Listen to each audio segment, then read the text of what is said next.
यानंतर पुढची महत्त्वाची बातमी पाहूया। एनडीटीव्ही मराठीच्या बातमीचा इम्पॅक्ट आहे हा। अंगणवाडी सेविका देवयानी पारधी यांना मोठा दिलासा मिळालेला आहे। देवयानी पारधी यांच्यावरील निलंबनाची कारवाई मागे घेण्यात आलेली आहे। अंगणवाडी सेविका देवयानी पारधी यांनी त्यांच्या इंस्टाग्राम अकाउंटवर एक व्हिडिओ टाकला होता।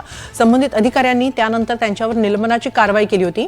अंगणवाड्यांमध्ये लहान मुलांच्या पोषण आहारासाठी प्रशासनाकडून पुरवला जाणारा कच्चा माल हा अत्यंत निकृष्ट दर्जाचा असल्याचा गंभीर आरोप अंगणवाडी सेविका देवयानी पारधी यांनी केला होता आणि त्यानंतर त्यांच्यावर निलंबनाची कारवाई करण्यात आली होती। मात्र एनडीटीव्ही मराठीने ही बातमी दाखवल्यानंतर आता देवयानी पारधी यांचं निलंबन मागे घेण्यात आलेलं आहे। अंगणवाडी सेविका देवयानी पारधी यांना मोठा दिलासा मिळाला आहे।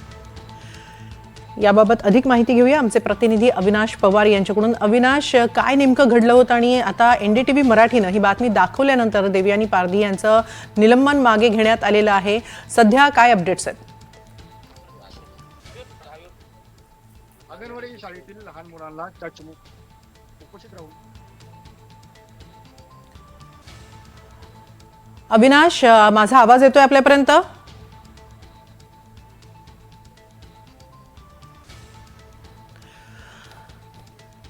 अविनाश यांच्याशी संपर्क होऊ शकलेला नाहीये। मात्र देवयानी पारधी यांच्यावर निलंबनाची कारवाई करण्यात आली होती, कारण त्यांनी अंगणवाड्यांना पुरवला जाणारा पोषण आहाराचा कच्चा माल किती निकृष्ट दर्जाचा आहे या संदर्भातला एक व्हिडिओ त्यांनी त्यांच्या इंस्टाग्राम अकाउंटवर टाकला होता। त्यानंतर त्यांच्यावर निलंबनाची कारवाई करण्यात आली होती। मात्र एनडीटीव्ही मराठीनं ही सगळी बातमी दाखवल्यानंतर आता अखेर त्यांच्यावर उभे राहिलेले आहेत। ज्या पद्धतीने एकूण जर आपण पाहिलं तर संपूर्ण राज्यभरातून तिला हा सगळा सपोर्ट मिळत होता। काय सांगाल ताई, काय तुमच्या भावना आहेत? आज खरं तर तुम्ही माझ्यापर्यंत पोहोचलात, माझा आवाज जनतेपर्यंत पोहोचला, प्रत्येक पालकापर्यंत पोहोचला। मला त्या गोष्टीचा आनंद आहे। आज सत्याला कुठंतरी वाचा फुटली, सत्य बाहेर आलं। माझ्या मुलांना जो आहार येणार आहे तो बदलून येणार आहे ही मी अपेक्षा धरते। आता तो कितपत चांगला येतो हे मला माहित नाही, पण मी आज मला या गोष्टीचा आनंद आहे की त्यांनी मला शब्द दिलाय की इथून पुढे येणारा आहार हा चांगल्या दर्जाचा असेल, मुलांना काही त्यातनं होणार नाही। तर मला त्या गोष्टीचा आनंद आहे की मी जी वाचा फोडली त्याला कुठंतरी न्याय मिळालाय। नाही, निश्चित न्याय मिळालाय। मात्र ज्यासाठी तुम्हाला खरं तर झगडावं लागलं, ही संपूर्ण ज्या पद्धतीने हा प्रकार समोर आला राज्याच्या, तुम्हाला काय वाटते की सगळ्या राज्यातच हा पोषण आहार जो आहे तो चांगल्या पद्धतीने दिला जावा? हो हो, माझ्याच अंगणवाडीतल्या मुलांना नाही तर राज्यभरात सगळ्या चिमुकल्यांना, कारण त्यात गरिबाची मुलं शिकत असतात आणि गरिबाच्या मुलांना तो जर तुम्ही असा निकृष्ट दर्जाचा आहार जर खाऊ घालत असाल ते उचित नाही। तर इथून पुढे जर तुम्ही जो खाऊ देणार आहे तो ऑल महाराष्ट्रात प्रत्येक बाळाला तो चांगलाच मिळाला पाहिजे। याच्यामध्ये तुम्ही स्वतः आदिवासी आहात, ही ठाकरवाडी मधली शाळा आहे, आदिवासी मुलांचं पोषण होणं गरजेचं आहे। हे तुम्ही एक स्वतः आदिवासी आहात, काय सांगायचं? मी एक स्वतः आदिवासी आहे, कारण आदिवासींची एवढी पण म्हणजे रोजीरोटी कमवायचं साधन म्हणजे जेव्हा रोजानी कामाला जाल तेव्हा ती रोजीरोटी त्यांचं घर चालतं।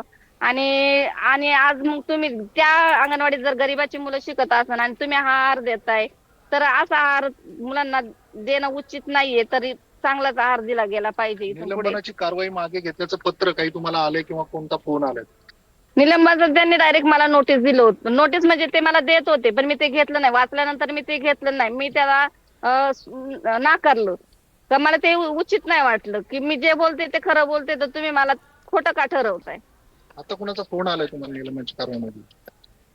अजून तरीपर्यंत मला कुणाचा फोन नाही आला की तुम्हाला कामावर घेतले म्हणून, असं नाही। मी पण टीव्हीला मी आता पाहिलं की त्यांनी तुमच्यावर झालेला अन्याय जिल्हा परिषदेच्या अध्यक्षांनी सांगितलं। हो, जिल्हा परिषद अध्यक्षांनी, त्यांची मी न्यूज बघत होते, त्यांनी सांगितलं, त्यांनी हे पण सांगितलं की तुमच्या मुलांच्या आहारात सुधारणा होईल, चांगला आहार येईल, आम्ही त्याचा पाठपुरावा करू आणि चांगला आहार देऊ। निश्चित। तर अशा प्रकारे आपण पाहिलं की ह्या ज्या अंगणवाडी सेविका आहेत देवयानी उर्फ रेश्मा पारधी यांना कुठेतरी न्याय मिळण्याच्या वाटेवर आपण ही संपूर्ण जी मोहीम आहे ती पाहतोय। हे माली, धन्यवाद अविनाश, आपण दिलेल्या या सविस्तर माहितीबद्दल आणि हा संवाद त्यांच्याशी घडवून आणल्याबद्दल।